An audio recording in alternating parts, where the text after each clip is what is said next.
الشيطان اللعين الرجيم.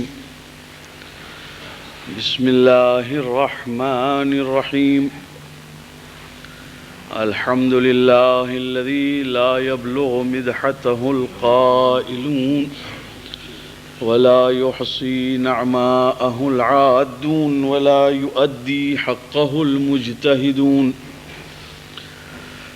والحمد لله الذي من علينا بمحمد صلى الله عليه وآله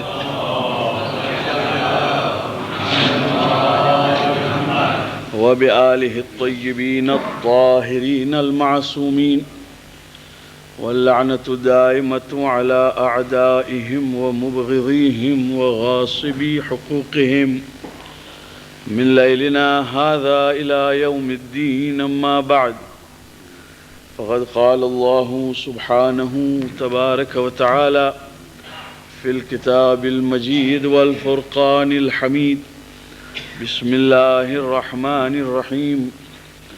ذلك ومن يعظم شعائر الله فإنها من تقوى القلوب. صلوات پر اللهم صل على محمد.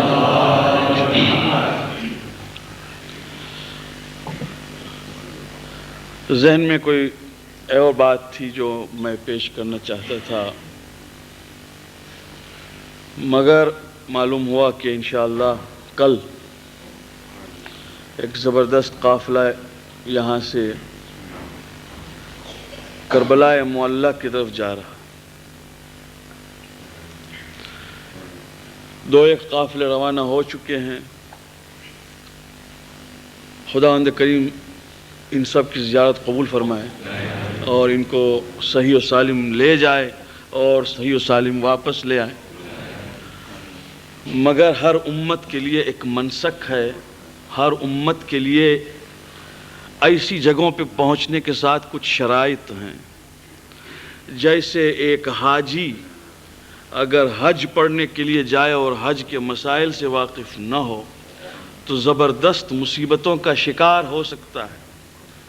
اسی طرح سے اگر ایک زائر امام حسین علیہ السلام کی یا دوسرے ائمہ کی زیارت کے لیے جا رہا ہو اور اسے یہی نہیں معلوم کہ وہ کیا کرنے جا رہا ہے، چونکہ وہاں کوئی چیز واجب نہیں ہے، خود زیارت واجب نہیں، اگرچہ حدیثوں میں اتنی تأکید ہے، اتنا ایمفیسس ہے کہ خداوند کریم نے جس کو دولت دی ہو اور جس کے لیے حالات موافق ہوں ان پر بالکل اسی طرح جس طرح حج کے لیے ہر سال جانے پر ائمہ علیہ السلام نے زور دیا ہے، ساتھ میں یہ بھی فرمایا ہے کہ جس کو خدا نے ایسی توفیق دی ہو اسے چاہیے کم از کم امام حسین کی خدمت میں پہنچ جائے، اگرچہ واجب نہیں. تو چونکہ کربلا اور عراق میں اور ایران میں جہاں جہاں زیارتیں ہیں اور مدینہ منورہ میں، مکہ معظمہ میں زیارت کی نیت میں جائیں تو نہ وہاں کوئی واجب عمل ہے، نہ کوئی وقوف ہے، نہ کوئی طواف ہے. لوگ سمجھتے ہیں کہ ہم جا رہے ہیں پکنک کے لیے.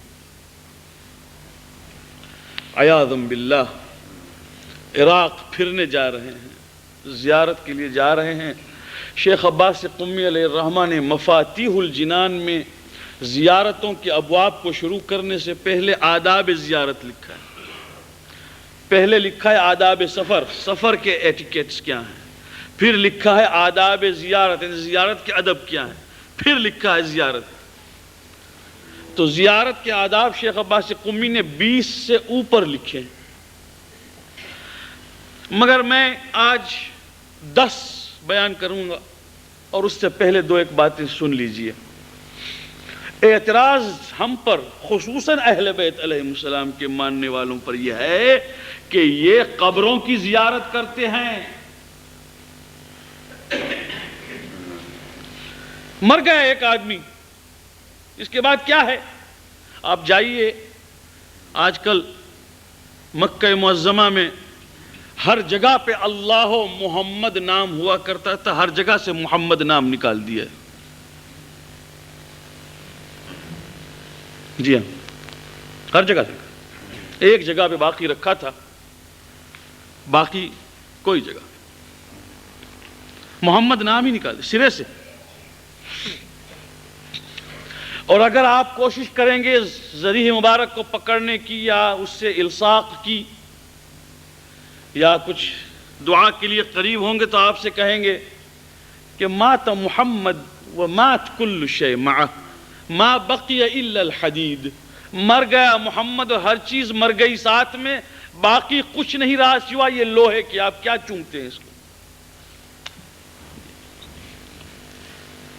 تو قرآن مجید میں حضرت آدم علیہ السلام کا جہاں تذکرہ ہے کہ جب پیدا کیا، ذرا سنیے گا تاکہ جب کل پہنچیں گے کربلا معلیٰ انشاءاللہ تعالی، اور جو پہنچ گئے ہیں، جب پہنچے وہاں پر تو جس معرفت کے ساتھ آپ پہنچیں گے انشاءاللہ زیارت میں بھی لطف آئے گا، اور جب واپس آئیں گے تو روح آپ کی زیادہ رچ ہو کے آئے گی.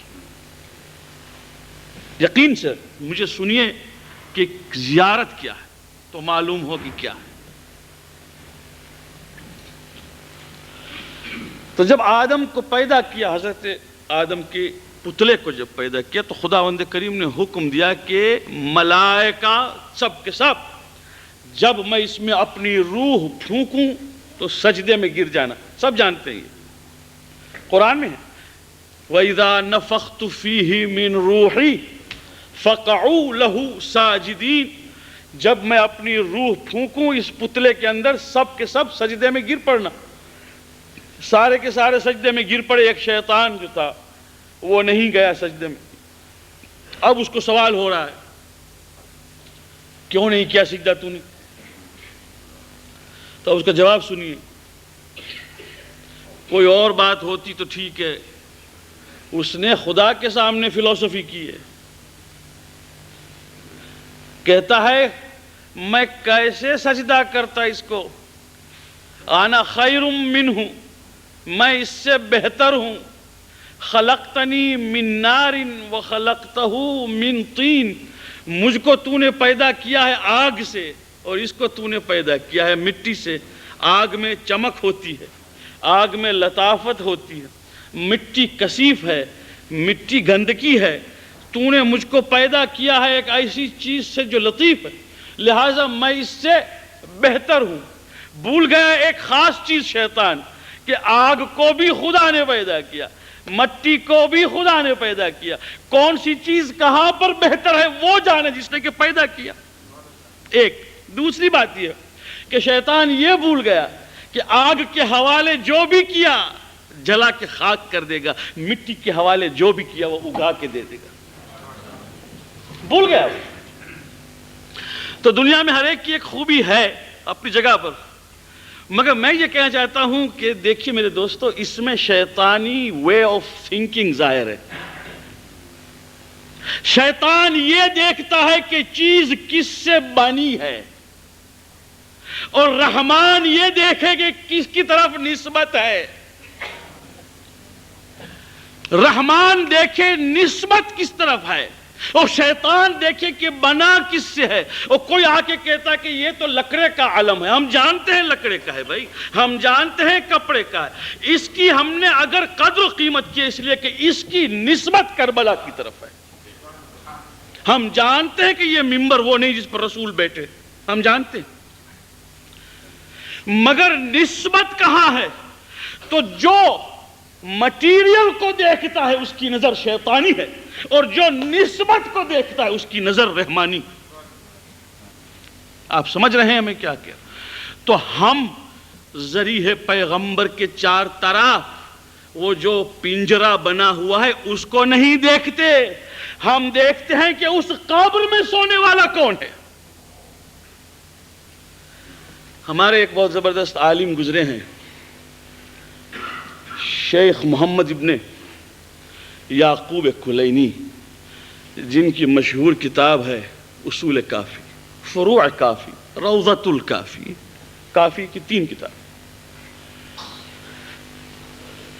اس زمانے کی بات ہے جبکہ 5ویں صدی کی شروع میں، 5ویں صدی ہجری کی بات کروں، بغداد کے اوپر حملوں پر حملے ہوئے ہیں، اور شیعیت اور اہل بیت کی محبت کہ جتنے آثار نشان تھے اس کو ملیامیٹ کرنے کی کوشش کی جا رہی تھی. یعنی وہ زمانہ تھا جبکہ شیخ طوسی علیہ الرحمہ کی لائبریری کو 2 مرتبہ جلایا گیا، پوری لائبریری. اور جو لوگ کتاب کے عاشق ہیں وہ جانتے ہیں کہ دنیا میں سب جل جائے دل نہیں جلے گا، کتاب جل جائے تو اگر کتاب کا عاشق ہے تو دل جلے گا، اس لیے کہ وہ ایک ایسی چیز ہے کہ اس کا پھر ملنا مشکل ہے. اس زمانے میں جب کہ پرنٹنگ نہیں، جب ہاتھوں سے کتابیں لکھی جا رہی، اس زمانے میں جو عامل آیا وہاں پر بغداد میں، اس نے کہا یہ کیا ہے، یہ اتنے لوگ کاظمین جا کے زیارت کرتے، یہ کیا ہے، بیوقوف ہے یہ لوگ. کسی نے کہا کہ یہاں پر 2 امام ان کے رافضیوں کے شیعوں کے 2 امام ہیں، اس کو کہتے ہیں کاظمین.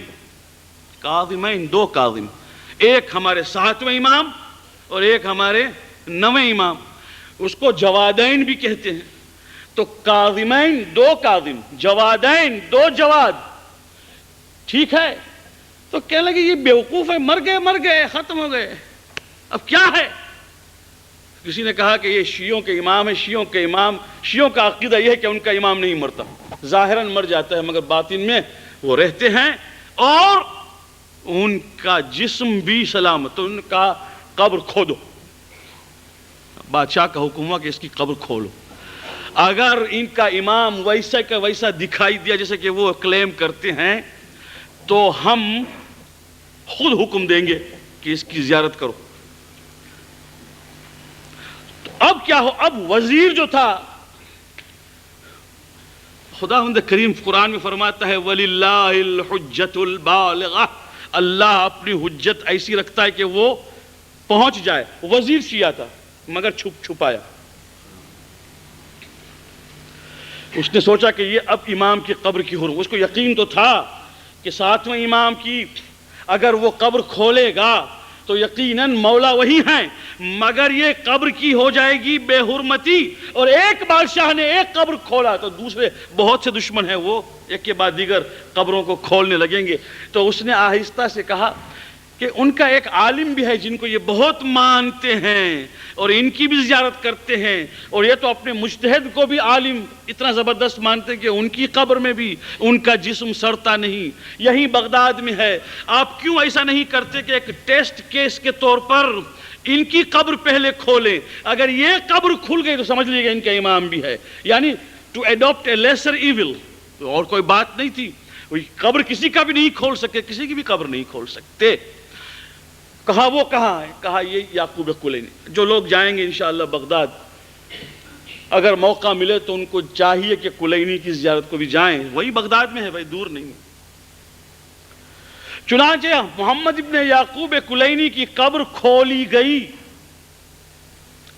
صاحب روضات الجنات ملا محمد باقر خانساری جو بہت ہی پرانے علماء میں سے ہیں، لکھتے ہیں کہ جب قبر کھلی تو محمد ابن یعقوب کلینی کے جسم کو سلامت پایا اور ان کے کفن کو تازہ پایا. کتنے سال کے بعد؟ تقریباً 150 سال کے بعد. اور نہ صرف یہ بلکہ ایک معصوم بچہ ساتھ میں دفن تھا، اس بچے کی لاش کو بھی سلامت پایا.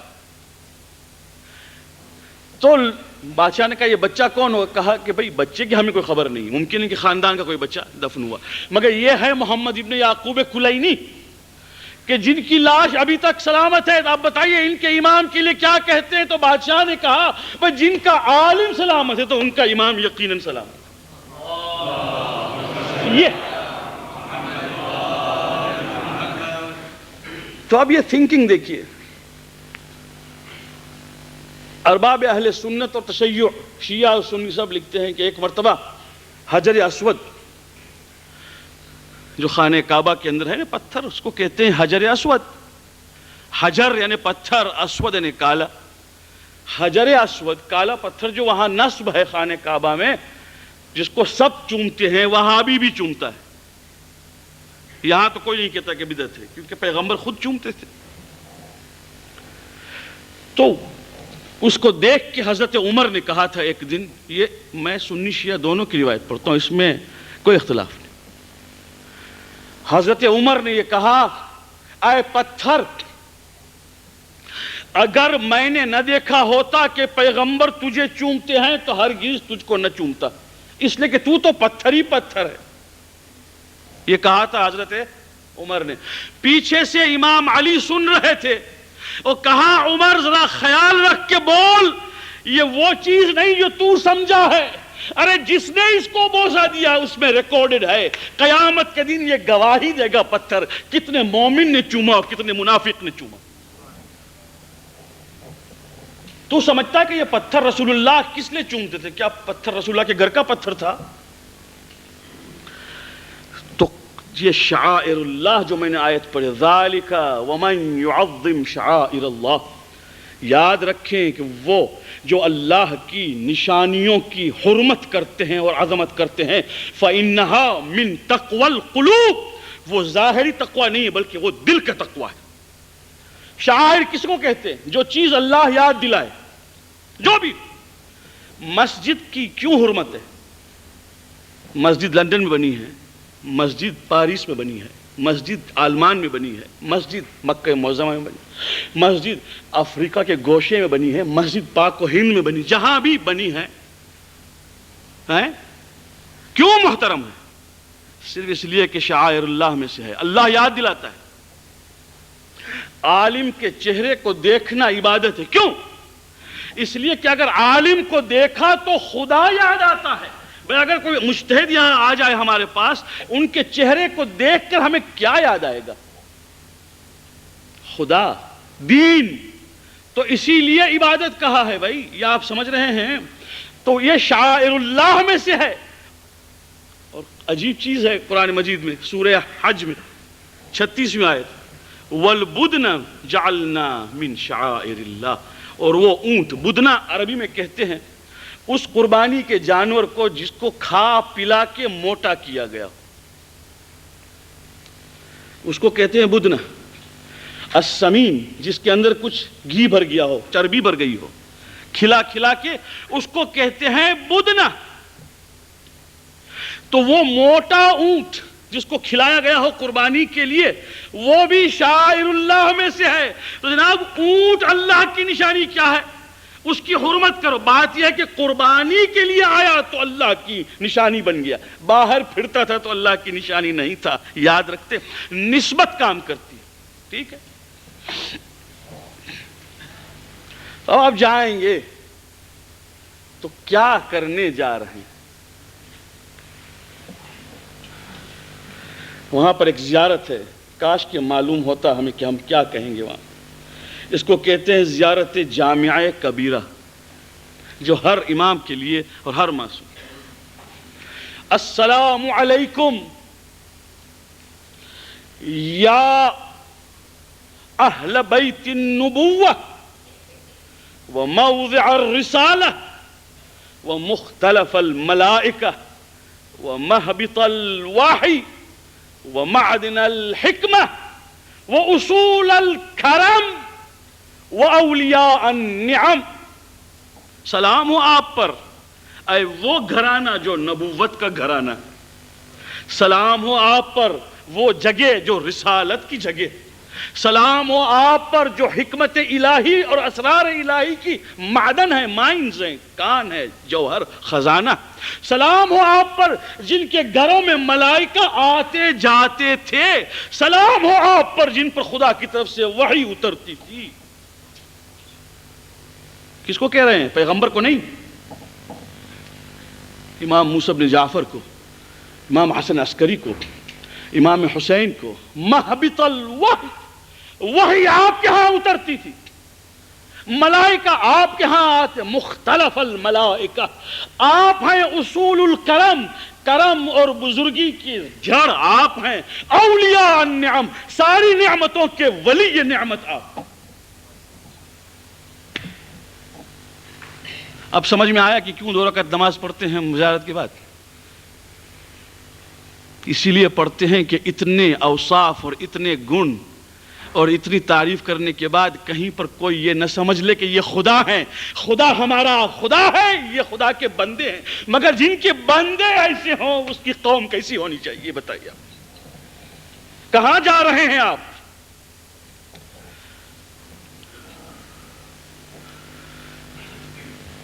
جب نجف اشرف پہنچنا اور جب سامنے کھڑے ہوں گے آپ وہاں پر، تو یاد رکھیے کہ وہاں صرف حضرت علی علیہ السلام نہیں ہیں، حضرت آدم وہیں دفن ہیں، حضرت نوح وہیں دفن ہیں، اور علی ابن ابی طالب وہیں دفن ہیں، وہیں دفن. اور یہ وہ حرم ہے جس حرم میں آپ اذن دخول جب پڑھیں گے تو ساتھ میں شہادتین پڑھیں گے. ایک ہی حرم ہے دنیا میں جہاں پر آپ داخل نہیں ہو سکتے جب تک کہ پہلے اذن دخول پڑھے، اس کے بعد شہادتین پڑھے. کربلا میں داخل ہو جائیں گے اذن دخول کے بعد، ہر جگہ داخل ہو جائیں گے. نجف میں نہیں، پہلے دروازے پر آپ شہادتین پڑھیں گے. اشہد ان لا الہ الا اللہ وحدہ لا شریک لہ واشہد ان محمدا عبدہ ورسولہ. میں گواہی دیتا ہوں کہ خدا ایک ہے اور محمد اس کا رسول ہے. میں مسلمان آیا ہوں. کیوں؟ اس لیے کہ سارے ائمہ علیہم السلام کے باپ ہیں علی ابن ابی طالب. ایک دوسرے علی ابن ابی طالب وہ ہیں کہ جنہوں نے توحید کی بنیاد رکھی. زندگی گزر گئی بچپنے سے لے کر آخر تک ایک جھپک کے لیے بھی جس نے کسی بت پرستی کا رواج قبول نہیں کیا اور نہ خود کبھی بت پرستی کی. اس کے بعد کہیے اللہم انی وقفت علی باب من ابواب بیوت نبیک. کہتے ہیں میں کھڑا ہوا ہوں پروردگار تیرے نبی کے گھر کے دروازوں میں سے ایک دروازے پر. دروازہ حسین کا ہے مگر نبی کا ہے، دروازہ علی کا ہے مگر نبی کا. اس کے بعد وَإِنِّي أَعْتَقِدُ، یا اللہ میں اعتقاد رکھتا ہوں، میرا بلیف ہے، میرا فیتھ ہے، انہم یسمعون کلامی ویرون مقامی ویردون سلامی. یہ لوگ مجھے دیکھ رہے ہیں، جہاں میں کھڑا ہوں مجھے دیکھ رہے ہیں، میں جو کہہ رہا ہوں مجھے سن رہے ہیں، میں سلام کر رہا ہوں مجھے جواب دے رہے ہیں. کہیں گے کل انشاءاللہ جب کربلا جائیں گے تو. میرا عقیدہ ہے. مگر اے پروردگار میرے کان ان کی آواز نہ سنے، یہ میری کوتاہی. مگر یہ سنتے ہیں، یہ زندہ ہیں، یہ دیکھتے ہیں، یہ کہیں گے. اسی لیے امام جعفر الصادق صلوات اللہ وسلام علیہ فرماتے ہیں کہ جب کوئی مومن کسی مومن کے لیے دعا کرتا ہے زیارت کے موقع پر، کہ اب جا رہے ہیں زیارت کو، تو خداوند کریم دعا کرنے والے کو زیارت کا ثواب عطا کرتا ہے. اب میں دعا کرتا ہوں، آپ جا رہے ہیں، میری دعا ہے آپ سلامتی سے جائیں واپس آئیں، خدا مجھے زیارت کا ثواب دے. اور فرمایا اے بندو جب زیارت کے لیے نکلو اپنے گھر سے صدقہ دے کے نکلو. آداب سفر میں سے صدقہ دے کے نکلو، اور اگر ہو سکے تو خاک شفا اپنی جیب میں رکھ کے نکلو، چاہے وہ ایک ٹکڑا سجدگاہ کا ہو، چاہے وہ ایک تسبیح ہو مگر خاک شفا کی ہو، جیب میں رکھ کے نکلو کہ یہ امان ہے. اللہ، اس کی تو کسی نے قدر ہی نہیں کی، بلکہ لوگ کہتے ہیں اس کی ضرورت کیا ہے، اس کو تو یہ کیا ہے یہ. تو ہمارے گجراتی میں کہتے ہیں کھاکھرانی کھسکولی ساکر نو سواد سو جائیں. گدھا کیا جانے زعفران کیا چیز ہے. گدھا تو گھاس سمجھ کے کھا جائے گا، گدھے کو نہیں معلوم کہ زعفران کیا چیز، نہیں معلوم کہ یہ کیا ہے. میں اتنا کہتا ہوں کہ رسول اللہ صلی اللہ علیہ وآلہ وسلم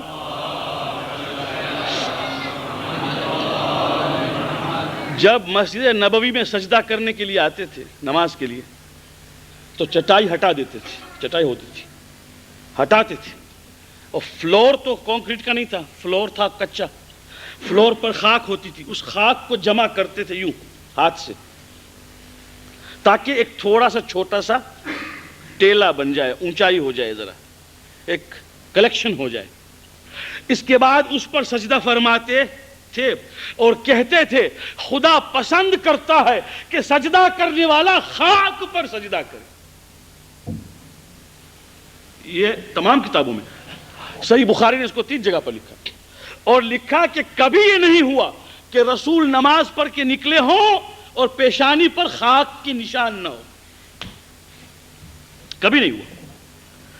اور فاطمہ زہرا سلام اللہ علیہا اور جناب حمزہ کی قبر سے خاک منگوا کے اس پر سجدہ کرتی تھی، لکھا ہے.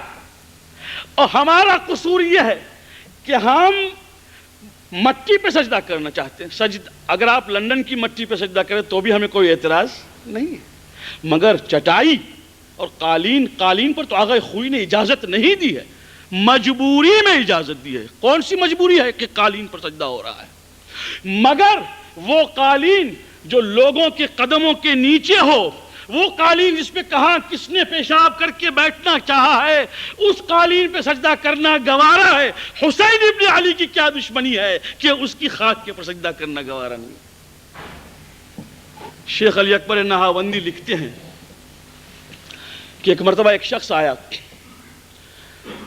بغداد میں، اور وہ یہ کہتا تھا کہ کوئی بھی تمہاری کھوئی ہوئی چیز ہو گم، میں حساب کر کے بتا دوں کہ کہاں ہے. کوئی آدمی گم ہو گیا ہو، مجھے پوچھ لیجئے، میں حساب کر کے بتاؤں.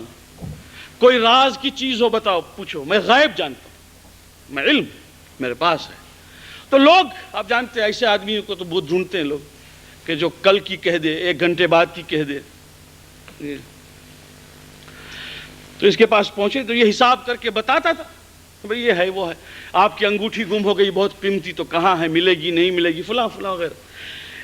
ایسے ہوتے ہوتے یہ ہمت کرتے کرتے نجف اشرف پہنچا. وہاں پر اس زمانے کے ایک عالم سے کسی نے کہا کہ یہ آیا ہے، یہ جانتا ہے، صاحب ہنر ہے. کہا اچھا بلائیے اس کو. اب وہ آیا تو 2 مرتبہ 3 مرتبہ اس کو ٹیسٹ کیا، معلوم ہوا کہ نہیں جانتا ہے، اس میں شک نہیں جانتا، علم ہے، اللہ نے رکھا ہے علم. کہا ٹھیک ہے. مٹھی بند کی اور کہا اب یہ بتاؤ کہ اس میں کیا ہے.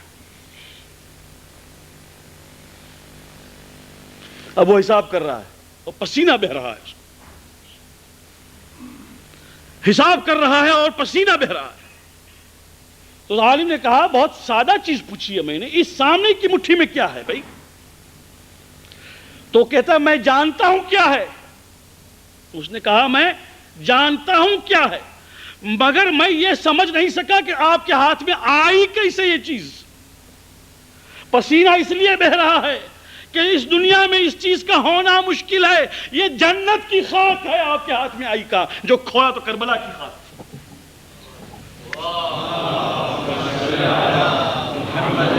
اور ہم لوگوں کو اس کی پڑی ہی نہیں ہے. اور خواب میں ایک مجتہد کو پیغمبر اکرم نے، امام حسین اور امام علی بیٹھے تھے، ایک مجتہد نے دیکھا کہ پیغمبر بیٹھے ہیں. امام حسین کے پاس جب پہنچے تو امام حسین نے ایک مرتبہ کہا اے مجتہد، اپنے بیٹے کو کہو یہ سجدگاہ کربلا کی جیب میں رکھ کے پھرتا ہے، جہاں بیٹھتا ہے ٹوٹ جاتی ہے، اس کو کہو ہماری خاک کی بے عزتی نہ کرے. یا تو اس کو سنبھالے یا اس طرح سے رکھے کہ ٹوٹ نہ جائے. یہ جہاں بیٹھتا ہے جیب میں توڑتا ہے، پھر پھینک کے دوسری لیتا ہے. مگر جو دنیا کے اندر بدبخت ہوتا ہے، اس کے ہاتھ میں بھی نعمت آتی تو اس نعمت کو وہ نہیں پا سکتا. وہاں جا رہے ہیں آپ کہ مولا نے فرمایا کہ صدقہ نکالو اور ایک خاک، یہ سجدگاہ کربلا جیب میں رکھ کے جاؤ. جب گھر سے نکلو تو بسم اللہ الرحمن الرحیم اور آیت الکرسی پڑھ کے نکلو، اور دیکھو کربلا کی زیارت میں، یعنی جا رہے ہیں نا کل عراق، زیادہ بات چیت نہ کرو. کیا بات کہی؟ وَلَهُمْ أَن يُقَلِّلُوا الْكَلَامِ إِلَّا بِالْخَيْرِ، باتیں نہ کریں زیادہ الا کہ خیر کے لیے، یعنی لا فسوق ولا رفث ولا جدال.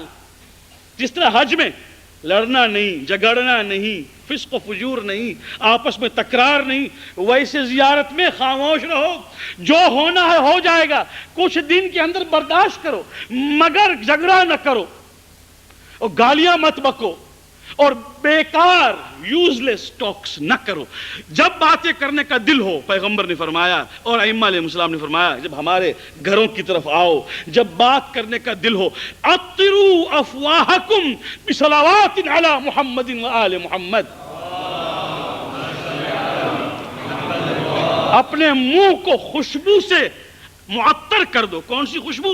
صلوات پڑھ پڑھ کے اپنے منہ کو، چہرے کو معطر کرو. مگر آؤ، صلوات پڑھ پڑھ کے آؤ، استغفار کر کر کے آؤ، توبہ کرتے ہوئے آؤ، مگر بیکار باتیں کرتے ہوئے نہ آؤ. اور جب کسی حرم میں بھی جانا، عطر کا لگانا سنت ہے، الا فی روضۃ سید الشہداء. کربلا میں جب امام حسین کے حرم میں داخل ہونا، وہاں عطر کا لگانا سنت نہیں ہے، اس لیے کہ وہاں غم ہے، غم ہے اور غم کے سوا. اور فرمایا غسل کے بغیر داخل نہ ہونا، اگرچہ واجب نہیں ہے، غسل سنت ہے، مگر فرمایا غسل کرنا اور غسل کے بعد حرم میں داخل ہو سکے سفید کپڑا پہن کے داخل ہونا اور بالکل صاف کپڑوں کے ساتھ داخل ہونا. یہ فرمایا الا امام حسین کے حرم میں مسافر کو حق ہے کہ کپڑے ابھی گرد میں اٹے ہوئے ہوں، یعنی مٹی ہو اس پر، مسافرت سے آیا ہوا ہو، کپڑوں ابھی صاف نہیں ہے، بال کے اوپر دھول چڑھی ہو، ایسی حالت میں آئے تاکہ حسین ابن علی دیکھیں کہ میرا زائر اس طرح سے بھی آتا.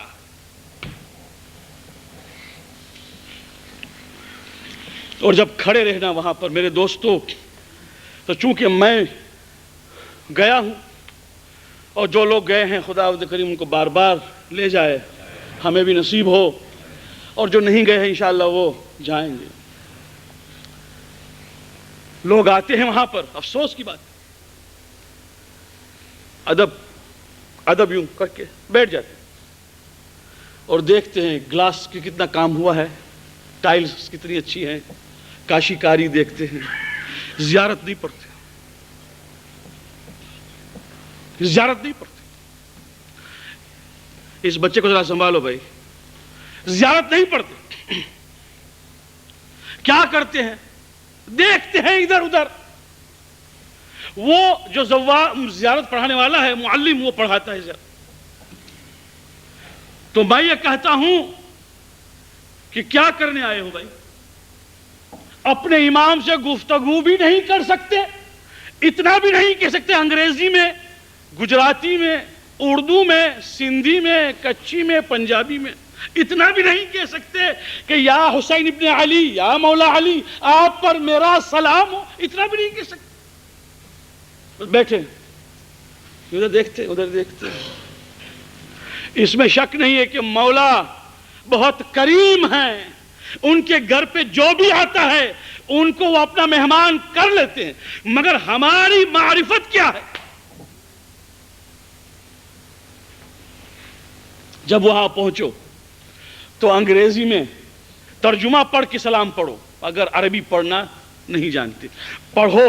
اور ایک کووننٹ ہے، ایک ایگریمنٹ ہے، مولا میں آپ کا ہوں، معکم لا مع غیرکم، میں آپ کے ساتھ ہوں، آپ کے ساتھ ہوں، آپ کے سوا کسی کے ساتھ نہیں. اللہم ارزقنا العود ثم العود ثم العود. پروردگار مجھے واپس یہاں لا، پھر لے آ اور پھر لے آ، اور آپ پر میرا سلام ہو، سلام غیر مودع. یہ آخری سلام نہیں ہے، انشاءاللہ پھر آؤں گا اور پھر سلام کہوں گا. یہ وعدہ ہے. یہ کیوں ہے؟ اس لیے کہ جو شخص حسین ابن علی کی قبر پہ آیا، اس کے دماغ میں پہلے کیا بات آئی؟ کیا ہے؟ کیا وہ گولڈن زری دیکھنے کے لیے آیا، گولڈن گبا دیکھنے کے لیے آیا، یا سلور کا زری دیکھنے کے لیے آیا؟ میں آپ سے پوچھتا ہوں، آپ جب وہاں پہنچیں گے انشاءاللہ تعالی کل نہیں تو انشاءاللہ جب موفق ہوں گے، اور جو گئے ہیں ان سے پوچھتا ہوں، آپ وہاں پہنچتے ہیں تو آپ کے ذہن میں پہلا خیال کیا ہے؟ کیوں آئے؟ دیکھتے ہی آپ کو کربلا یاد آئے گا۔ تو زندگی پر جس امام پر میں روتا رہا ہوں، دور سے، افریقہ سے، ہند و پاکستان میں، انگلینڈ میں، آسٹریلیا میں، آج میں یہاں آ گیا ہوں، یہ وہ جگہ ہے جہاں پر میرے مولا شہید ہوئے ہیں اور دفن ہوئے ہیں۔ یہی وہ جگہ، مذبح یہی ہے۔ اس لیے کہ میرے سید و آقا جب گھوڑے سے زمین پر آئے ہیں تو زمین ڈھلان والی تھی، نشیب کہتے ہیں اس کو، اسی میں گرے ہیں، اسی میں شہید ہوئے، وہی دفن ہوئے، لہذا وہ نشیب ہے۔ میں آیا ہوں یہاں پر، آنکھوں سے بے ساختہ آنسو بہیں گے، اور کیا یاد آئے گا؟ یاد آئے گا کہ یا اللہ، تیرے دین کو باقی رکھنے کے لیے جس نے اپنا سر کٹایا اور اپنے بچوں کو قربان کیا، میں اس کی زیارت کے لیے آیا ہوں۔ پروردگار، وعدہ کر لے، آج سے 25 سال پہلے کی بات کرتا ہوں، جبکہ میں پہلی مرتبہ زیارت کے لیے گیا ہوں۔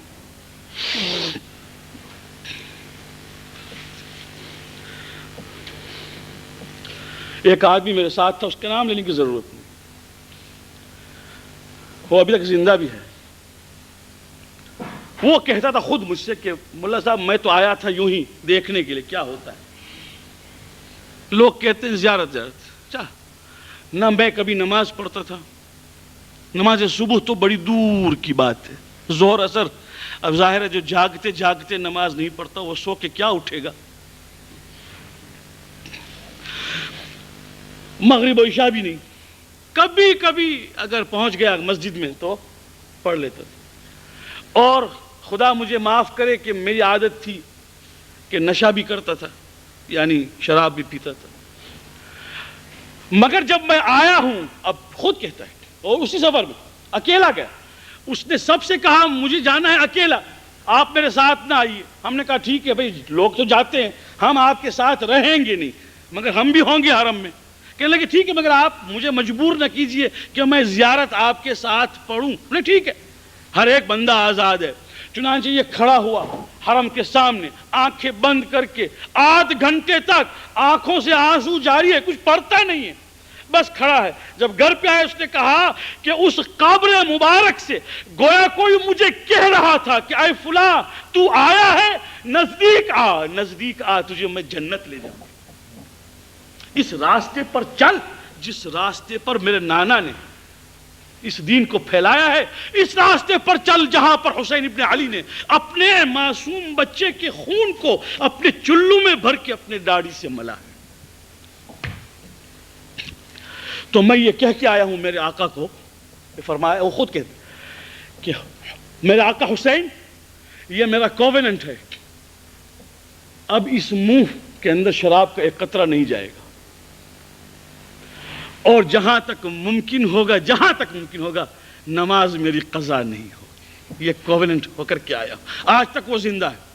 صبح کی نماز کہیے، باقی نماز کہیے، پابندی سے پڑھتے بھی ہیں، شراب کبھی چھوئی بھی نہیں۔ وہ کہتے ہیں یہ برکت زیارت امام حسین ہے۔ ایک جملہ عربی کا نہیں پڑھ سکتا، اپنی گجراتی اور ہندی میں جو بات کرتا ہے مولا اس کو بھی سن لیتے ہیں، مگر ایک اسپریچول ایلیویشن، ایک روحانی انہینسمنٹ کی ضرورت ہے۔ بھائی کس کے پاس پہنچے ہو؟ اس کے پاس پہنچے ہو جس کا نام سن کر ہم روتے تھے۔ تو جو ریمائنڈر ہوتا ہے خدا کا، اس کی قبر پر پہنچ کر انسان خدا تک پہنچتا ہے۔ ایئر کرافٹ کے اندر میں جا رہا تھا حج کو 1963 میں، تو دو علماء اہل سنت کے میرے ساتھ افریقہ سے نکلے ہوئے آپس میں بات کر رہے ہیں۔ ایک نے دوسرے کو پوچھا پہلے آپ کہاں جائیں گے، مکہ کے مدینہ؟ تو ایک کہہ رہا ہے میں تو پہلے اللہ کے گھر جاؤں گا، اللہ بڑا ہے، محمد چھوٹا ہے،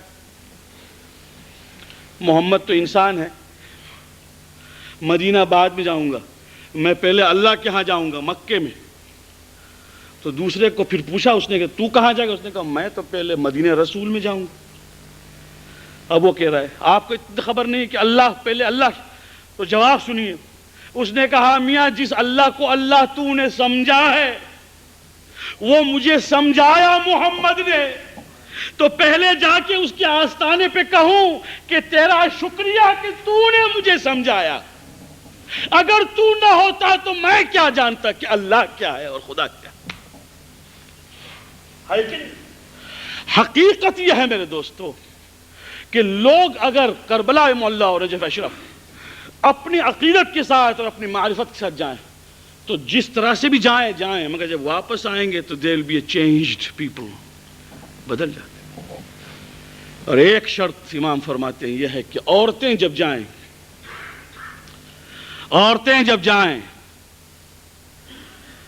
تو مردوں سے جدا رہ کر اپنے حجاب کو باقی رکھ کے جائیں، یہ حدیث میں ہے۔ اور اگر ہو سکے تو رات کے وقت اگر حرم کھلتا ہو تو رات کو جائیں، اور کپڑے ایسے پہنے نہ کہ جن کپڑوں کو دکھانا مقصود ہو، اور نہ وہ عطر ڈالے تاکہ لوگ متوجہ ہوں کہ کون سا پرفیوم ہے۔ اپنی محرمیت کو برقرار رہ کر جائیں، مولا نے فرمایا۔ عورتوں کے لیے یاد رکھیے بہنیں ہماری، یہ پکنک نہیں ہے کہ جس میں چونکہ قافلے میں 100 آدمی ہیں، قافلے میں 30 آدمی ہیں، قافلے میں 50 آدمی ہیں، اب عورتیں مرد ساتھ جا رہے، ٹھیک ہے سفر ہے، مگر اس کا مطلب یہ نہیں ہے کہ اب پچھیڑی بھی سر پہ نہیں ہے، اب بے پردگی ہے اس لیے کہ ہم سفر میں ساتھ ہیں۔ جناب حجاب واجب ہے، اور وہ حجاب حسین ابن علی کے یہاں پہنچ کر بے حجابی، کیا سمجھ رکھا ہے زیارت کو؟ واللہ علماء عراق و ایران نے ہم کو کہا ہے کہ آپ کی عورتیں جب حج میں آتی ہیں تو تمبوؤں میں اور ٹینٹس میں اور خیموں میں اپنی چادر کو اتار کے اس طرح پھرتی ہے گویا سارے حاجی اس کے بھائی ہیں۔ بھائی نہیں ہے، محرم اور نامحرم کا خیال واجب ہے۔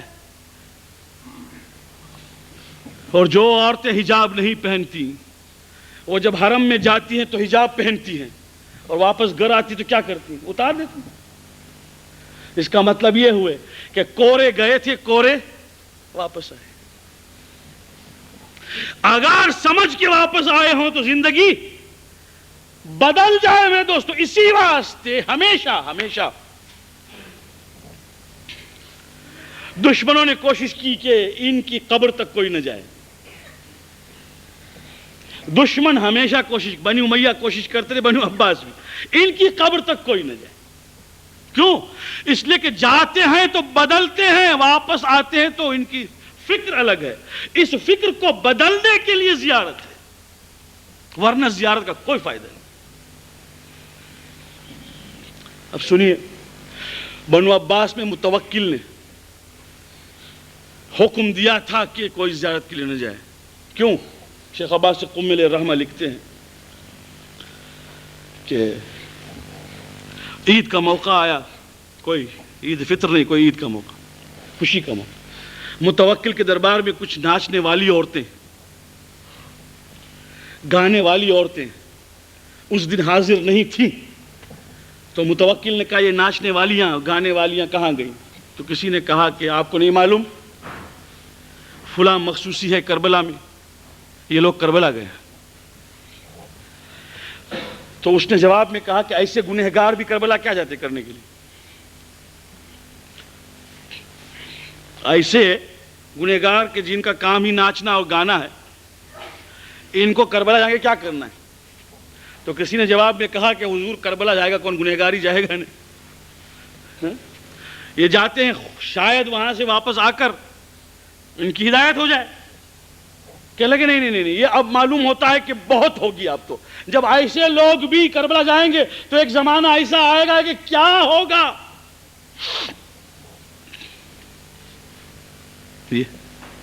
جب واپس آئیے وہ عورت تو اس کو پوچھا کہاں گئی تھی؟ کہنے لگے میں کربلا گئی تھی۔ کیا کرنے گئی؟ کہنے لگے مخصوصی زیارت کرنے کے لیے۔ تو اور مخصوصی؟ تو اس عورت نے جواب میں کہا یہ تیرا کام تھوڑی، میں تیرے پاس آیا ہوں، میں جس کے گھر گیا ہوں وہ جانے اور میں جانے۔ تو یہ وہیں سے حکم ہوا تھا کہ اب زیارت بند، اور آپ جب جائیں گے کربلا معلیٰ تو امام حسین علیہ السلام کے حرم میں داخل ہوئیں گے، آپ حبیب بن مظاہر کی زیارت پڑھ کے جب آپ حرم میں داخل ہوں گے تو وہ جگہ جہاں سے آپ داخل ہوں گے اس کو کہتے ہیں حائر. وہاں سے چل کے آپ امام کے ذریعے تک جائیں گے, اس جگہ کو کہتے ہیں حائر. امام حسین کی چار طرف قبر کی حائر ہے. حائر کس کو کہتے ہیں؟ اس نے فرات کا پانی کھینچا تھا. کس نے؟ متوکل نے. فرات کا پانی کھینچوایا, کینال بنایا تاکہ پانی بہے امام حسین کی قبر کے اوپر سے, قبر کو بہا کے لے جائے, جتنی قبریں ہیں وہ بھی بہ جائیں اور نام و نشان باقی نہ رہے, اس لیے کہ پانی بہ رہا ہے بھائی.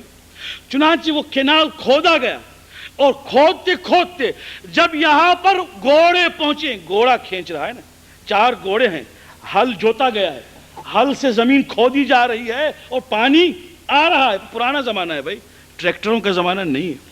گھوڑے امام حسین علیہ السلام کی قبر کے پاس آ کے رک گئے اور پانی جب پہنچا ہے تو قبر امام حسین کی چار طرف آ کے پانی بھی رک گیا. اسی لیے اس کو حائر کہتے ہیں. حائر اسی لیے کہ تاریخ ہے, یہ ہسٹری ہے کربلا کی بھائی. پانی رک گیا, ایک دیوار کی طرح چار طرف پانی رک گیا. حسین ابن علی کی قبر کو پانی نے چھویا نہیں. جب جا کے متوکل نے کہا ایسا ہے تو چھوڑ دو, اللہ ہی کو منظور نہیں کہ حسین کی قبر منادم ہو جائے.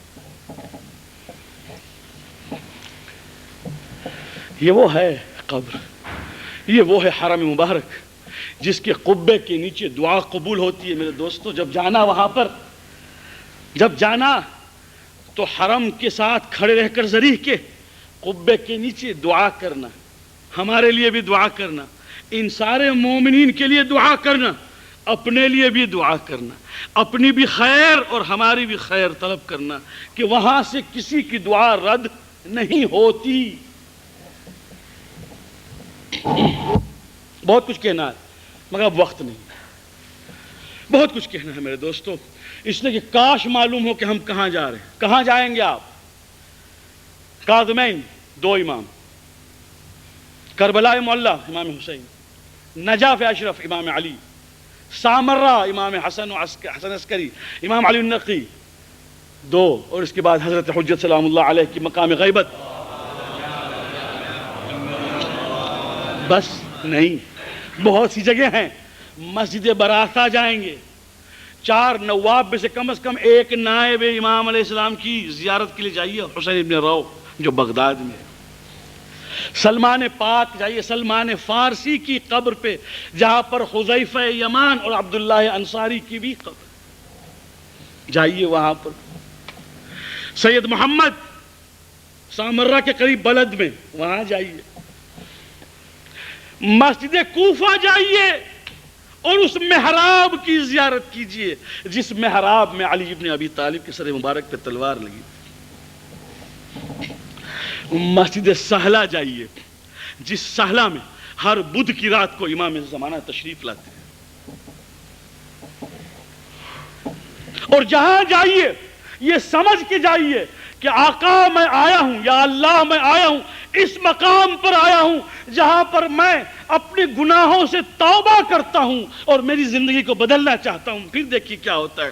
پھر جب واپس آئیے گا زمین و آسمان کا فرق اپنی زندگی میں محسوس کریں گے. سمجھ کے گئے ہیں, سمجھ کے واپس آئے ہیں. وہاں علماء ملیں گے, آیت اللہ العظماء سید الخوئی ملیں گے. عالم کی زیارت بھی ثواب عظیم ہے, زیارت کیجیے علماء کی. بہت سے اور بھی علماء ہوں گے جو زندہ ہیں ابھی تک عراق میں, جا کے ان سے ملیے. قبرستان ہے وادی السلام, جا کے وہاں فاتحہ پڑھیے.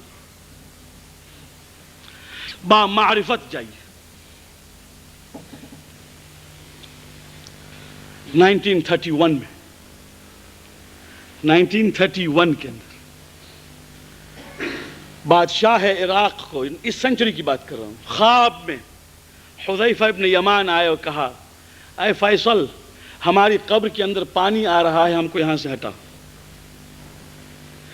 پرانی بات نہیں ہے, ذی الحج کا مہینہ تھا. اس نے اناؤنس کیا کہ میں قبر کھول رہا ہوں. سارے مسلمانوں نے اپیل کی کہ حج کے دن سامنے ہے, حج کے بعد کھولنا تاکہ ہم سب آ کے شریک ہوں. حج کے بعد قبر کھلی ہے, دو, حذیفہ ابن یمان کی اور عبداللہ انصاری کی. دونوں کی قبر کھولی گئی اور دنیا کے لوگوں نے آ کے دیکھا رسول کا صحابی 1400 سال پہلے کا دفن کیا ہوا، پورا بدن سلامت، اور داڑھی کے اندر مہندی کا وہ خضاب جو حذیفہ لگاتے تھے وہ خضاب بھی موجود۔ یہ بہت دور کی بات نہیں، اس کو کہتے ہیں روحانیت میرے دوست۔ یہ جسم روح کے تابع ہے، اگر روحانیت ہے تو یقیناً زندگی زندگی ہے، ورنہ کھائیں گے پیئیں گے پہنیں گے حیوان کی طرح، وہ اور چیز ہے، اور اپنی روح کی بالیدگی وہ اور چیز ہے۔ وہاں ہم جب جاتے ہیں تو جیسے کوئی بیٹری کو ریچارج کرتا ہے ویسے عمرے میں جاتے ہیں تو ریچارج ہو کے آتے ہیں، کربلا جب جائیں تو چارج ہو کے آئیں واپس، ایمان پھر سے زور میں آئے کہ میں حسین ابن علی کے ہاں سے آیا ہوں، میں علی ابن ابی طالب کے ہاں سے آیا ہوں۔ بس دوستوں میں نے ختم کیا۔ ایک قبر یہ کھلی تھی جو ابھی 1931 میں، ایک اور قبر کی روایت ہے جس کو سنیے گا، اور بس اس کے بعد میں نے ختم کیا۔ مظلوم کربلا کی ایک بیٹی ہے جو شام میں دفن، 4 سالہ یہ بیٹی جو ہمیشہ اپنے باپ کے سینے پر سوتی تھی، قید خانے میں ہے ان دنوں میں، یہ جو دن گزر رہے ہیں سفر کے، قید خانے میں۔ اور کون سا قید خانہ؟ جناب زینب روایت فرماتی ہے کہ اس قید خانے میں ہم نے گرمی بھی دیکھی اور سردی بھی دیکھی، دھوپ بھی دیکھی اور اوس بھی دیکھی۔ اس کا مطلب یہ کہ پورا سال گزر گیا ہوگا۔ اور مدینہ جب آئے ہیں تو فرماتے ہیں جناب زینب کہ سننے والوں ذرا سنو، اس قید خانے میں کوئی چھت نہیں تھی، جب دھوپ چمکتی تھی تو چھوٹے چھوٹے بچے عرب کی اس دھوپ سے تڑپ جاتے تھے، تو میں بچوں کو لے آتی تھی قریب اور اپنے جسم کا سایہ کر کے بچوں کو بچانے کی کوشش کرتی تھی۔ یہ جناب زینب نے کہا۔ ایک دن میری یہ شہزادی جناب سکینہ نے دیکھا کہ دروازے کے سامنے بھائی زین العابدین کھڑے ہیں، تو قریب آ کے کہا بھیا دروازے کے سامنے آپ آج کیوں کھڑے ہیں؟ تو کہا بہن کچھ ہوا کے لیے، کچھ سانس کے لیے، دم گھٹ رہا ہے۔ ایک مرتبہ کہا بھیا تو ہمیں بھی اٹھاؤ۔ جناب سکینہ کو امام زین العابدین نے جو اٹھایا تو کیا دیکھا؟ دیکھا کچھ لوگ شام کے اپنے چھوٹے چھوٹے بچوں کو انگلی سنبھال سنبھال کے جا رہے ہیں، ظاہراً شام کا وقت ہے، گھر کو جا رہے ہیں۔ تو ایک مرتبہ بڑی مایوسی سے جناب سکینہ نے اپنے بھائی سے پوچھا بھائی یہ کہاں جا رہے ہیں؟ تو ایک مرتبہ جھک کے کہا بہن سکینہ یہ اپنے اپنے گھر جا رہے ہیں۔ جواب میں کہا بھیا کوئی دن ایسا بھی آئے گا جس دن سکینہ اپنے گھر جائے گی۔ ہاں کتنی مایوسی ہے۔ بس دوستو اسی زندان میں جناب سکینہ کی شہادت ہوئی ہے۔ رات کو سوئیں،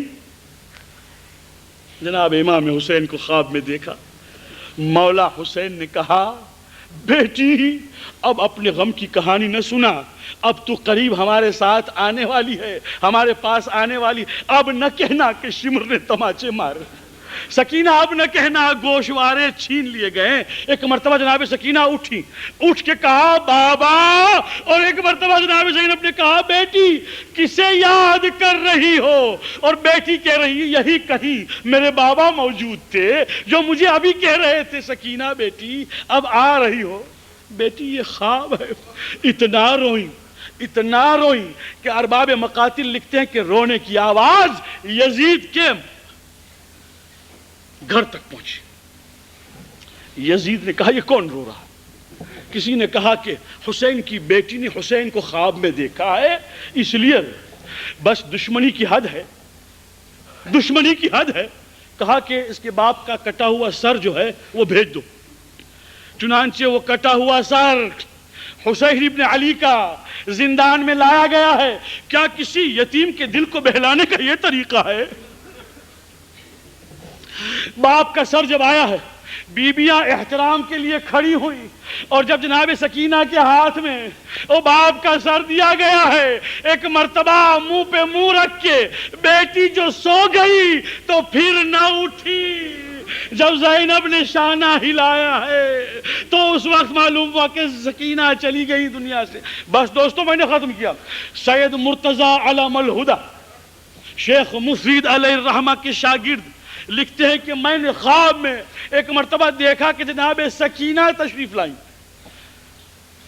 اور کہا اے سید مرتضی، ہماری قبر شام کی قید خانے میں فلاں جگہ پر ہے اور وہاں پانی آہستہ آہستہ آ رہا ہے، ہمارے لحد میں پانی بھر گیا ہے، ہماری لحد میں پانی بھر گیا ہے۔ سید مرتضی لکھتے ہیں کہ میں نے ایک مرتبہ سنا اور کہا، آنکھ کھلی، میں نے کہا خواب ہے، شاید خواب۔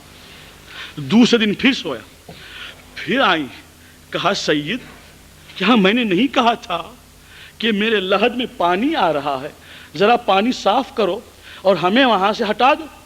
میں اب جو اٹھا تو میں نے کہا جناب سکینہ کا حکم ہے، مگر کیا کروں، اگرچہ سید ہوں مگر کیسے اس لاش کو چھوں؟ ہائے میں کہتا ہوں سید مرتضی کاش کے کربلا کی خبر لیتے۔ تیسرے دن جب خواب میں پھر آئیں جناب سکینہ تو صبح کو علماء کو بلایا ہے سید مرتضی نے اور کہا میں 3 دن سے متواتر یہ خواب دیکھتا ہوں، سارے علماء جس میں بہت سے مقدس اور پرہیزگار تھے ان کو جمع کیا گیا اور قبر کھولی گئی ہے۔ بس دوستو میں زیادہ نہیں پڑھنا چاہتا، میں وہی نظارہ پڑھنا چاہتا ہوں جو سید مرتضی نے لکھا ہے۔ کہا کہ ہم نے ایک چھوٹا سا تختہ لیا لکڑی کا اور میں قبر میں اترا، دیکھا پانی آ چکا ہے، شروع ہو گیا ہے، میں نے وہ تختہ جو ہے وہ ایک مرتبہ جناب سکینہ کے جسم مبارک کے نیچے رکھا اور رکھ کے تختے کو جب اٹھایا ہے واللہ ان آنکھوں نے دیکھا کہ کانوں سے خون کے قطرے بہ رہے ہیں اور رخسارے پر نیل کے تماچے ہیں۔ ایک مرتبہ وہیں پر سارے علماء نے اپنے عمامے اتار دیے اور رونے لگے، ہائے یتیم حسین،